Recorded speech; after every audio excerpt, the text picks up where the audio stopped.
Okay, we go to the next sutta, 12.10.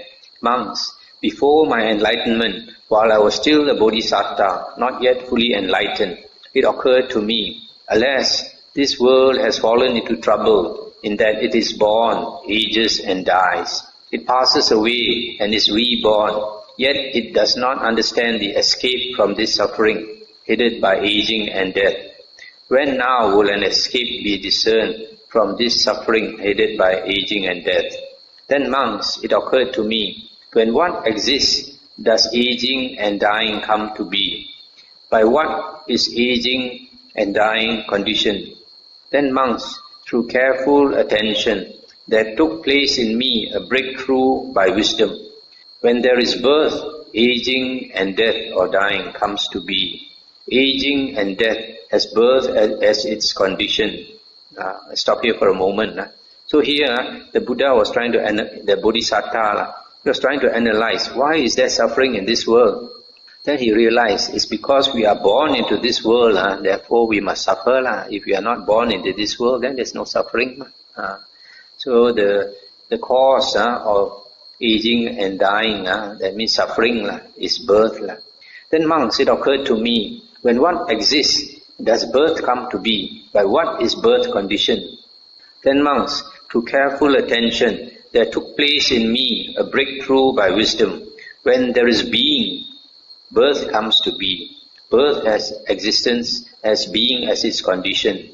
Then stop here for a moment. So here the Buddha is thinking, why is there birth? Then he realized there is birth because there is this perception, I exist, I am. When you have that feeling, I exist in this world, then you perceive that you are born into this world, right? Then, monks, it occurred to me, when what exists, or when what, this word bhava can be exist, does being come to be? When what exists, does being come to be? By what is being conditioned or existence conditioned? Then, monks, by careful attention, there took place in me a breakthrough by wisdom. When there is clinging, being comes to be. Clinging, being has clinging as its condition. Stop here a moment. As I explained just now, once you enjoy life, you cling to it, then you have that perception that I enjoy, I exist. So that's why the being comes into. Then, monks, it occurred to me, when what exists, does clinging come to be? By what is clinging conditioned? Then, monks, through careful attention, there took place in me a breakthrough by wisdom. When there is craving, clinging comes to be. Clinging has craving as its condition. Then, monks, it occurred to me, when what exists, does craving come to be? By what is craving conditioned? Then, monks, through careful attention, there took place in me a breakthrough by wisdom. When there is feeling, craving comes to be. Craving has feeling for its condition. Stop here for a moment. So here, when there is pleasant feeling, because feeling, there is pleasant feeling, unpleasant feeling, and neutral feeling. So when you experience pleasure, when you have a pleasurable feeling, then you crave, the craving arises.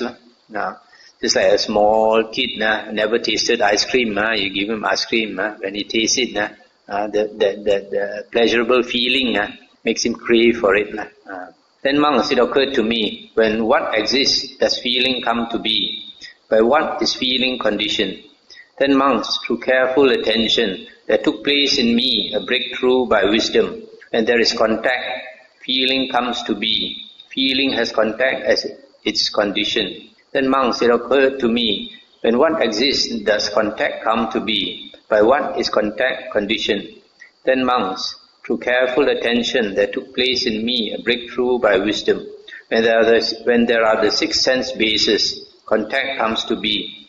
Contact has the six sense bases as its condition. Then, monks, it occurred to me, when what exists, do the six sense bases come to be? By what are the six sense bases conditioned? Then, monks, through careful attention, there took place in me a breakthrough by wisdom. When there is mentality, materiality, the six sense bases come to be. The six sense bases have mentality, materiality as their condition.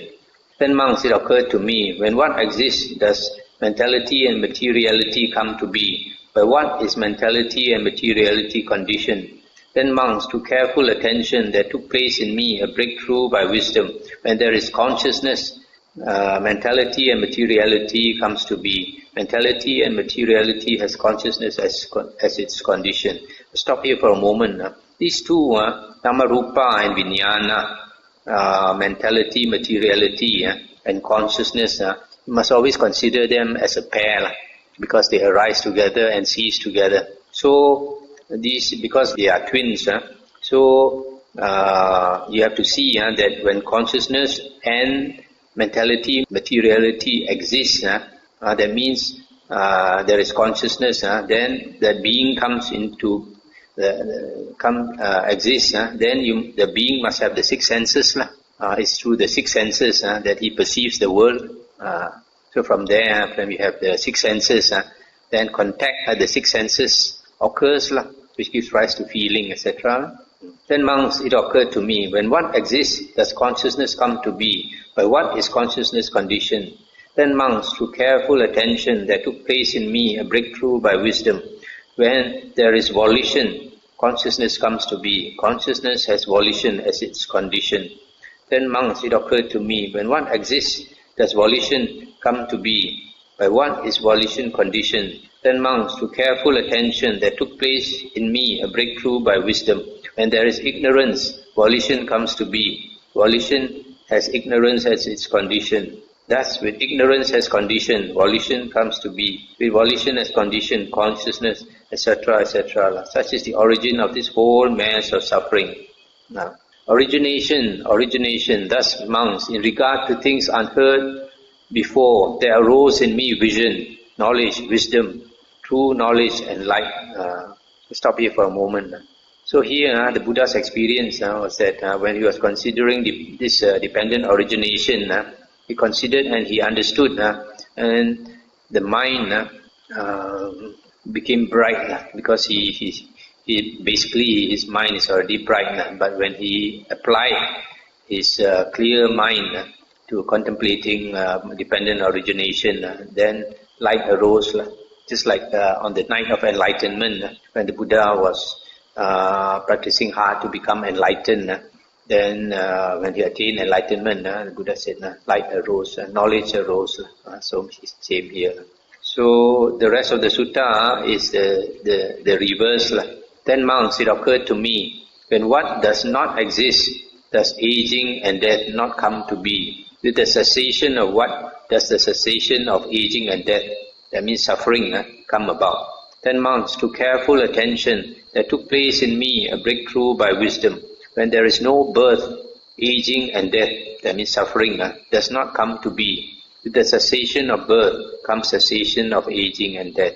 Then, monks, it occurred to me, when what does not exist, does birth not come to be? By the cessation of what does the cessation of birth come about?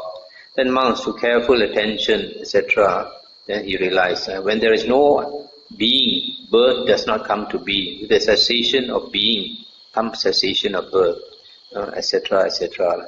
So I won't repeat the rest. The links, the 12 links are quite the same. So here you see, sometimes, like in this case, the Buddha comes to understanding just through logic, just thinking clearly.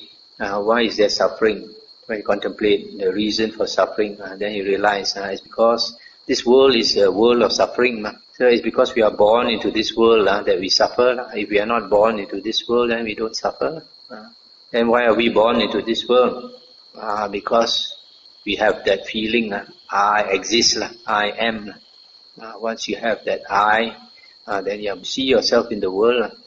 Then why is there bhava, that being? Because of clinging.